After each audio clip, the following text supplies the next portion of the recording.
Hola, buenos días. Vamos a ver un ejemplo práctico y real de lo que os he contado ya muchas veces y ya sabéis de que los inversores indexados siempre compran más de las empresas cuando están más caras y menos cuando están más baratas. Abajo en la descripción del vídeo os dejo unos enlaces con todos los datos que voy a utilizar. Cuando el Banco Santander estaba marcando máximos históricos en los años 2009 y 2010, tenía una ponderación en el IBEX 35 superior al 20%.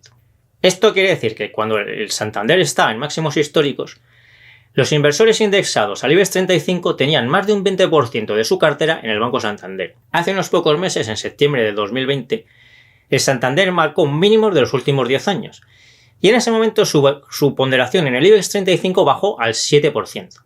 Así que vemos que cuando el Santander estaba más caro, marcando máximos históricos, los inversores indexados al IBEX 35 tenían más del 20% de su patrimonio en el Banco Santander, y cuando está muy barato y ha caído a mínimos de los últimos 10 años, los inversores indexados han pasado a tener solamente el 7% de su patrimonio en el Banco Santander.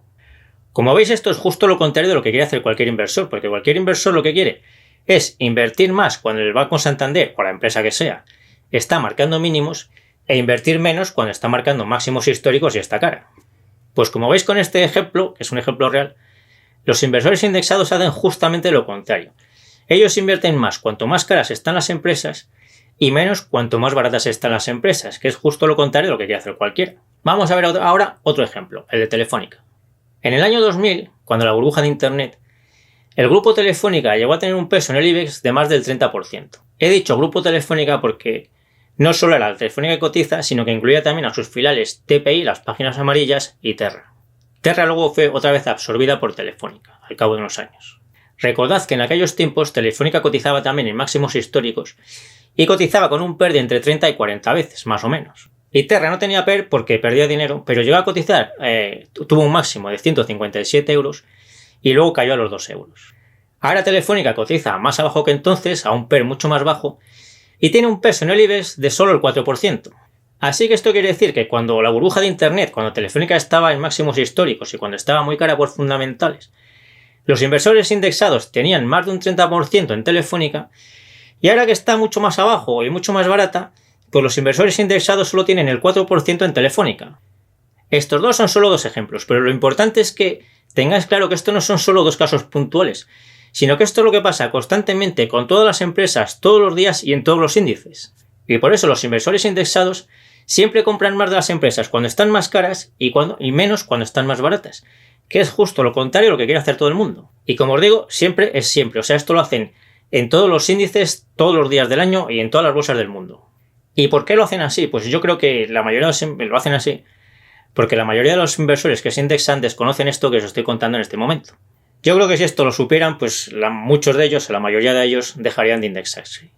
Por otro lado, y como os podéis imaginar, que muchos pequeños inversores inviertan de forma indexada resulta muy útil y muy beneficioso para los grandes bancos de inversión y para los hedge funds. ¿Y por qué?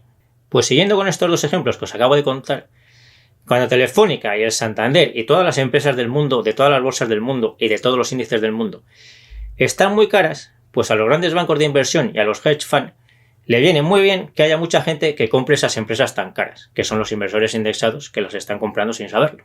Y cuando esas mismas empresas están marcando mínimos históricos y están muy baratas, pues a los grandes bancos de inversión y a los hedge funds también les viene muy bien que haya pocos inversores particulares que las compren en ese momento, porque así ellos pueden comprar más acciones y a mejores precios. Y para conseguir esto, pues les ayuda mucho que los inversores indexados, cuando Telefónica, el Santander y todas las demás empresas del mundo están marcando mínimos históricos, pues todos estos inversores están comprando muy poco de esas empresas.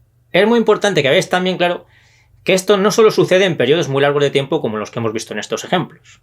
Aquí os he puesto ejemplos en los que había varios años de distancia entre un punto y el otro, de los que hemos usado como ejemplo, para que se vea más claro. Pero lo importante es que veáis, que entendáis, que esto de comprar siempre más de lo más caro y menos de lo más barato, los inversores indexados lo hacen todos los días del año, de todos los años, en todas las bolsas del mundo y con todas las empresas.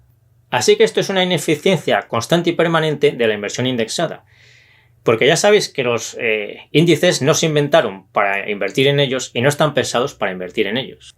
Lógicamente, esta ineficiencia tan importante la conocen perfectamente los bancos de inversión y los hedge funds y similares, y es de suponer que la aprovechan a diario, claro, porque no tendría sentido que no la aprovechasen. Así que, como veis con estos ejemplos, las ineficiencias de la inversión indexada son muy grandes y muy importantes, y por eso yo creo que hay que descartarla completamente para invertir a largo plazo. Os dejo en la descripción de este vídeo un artículo con un resumen de todas las ineficiencias y desventajas que tiene la inversión indexada, además de esta que hemos visto, y que son bastantes y bastante importantes.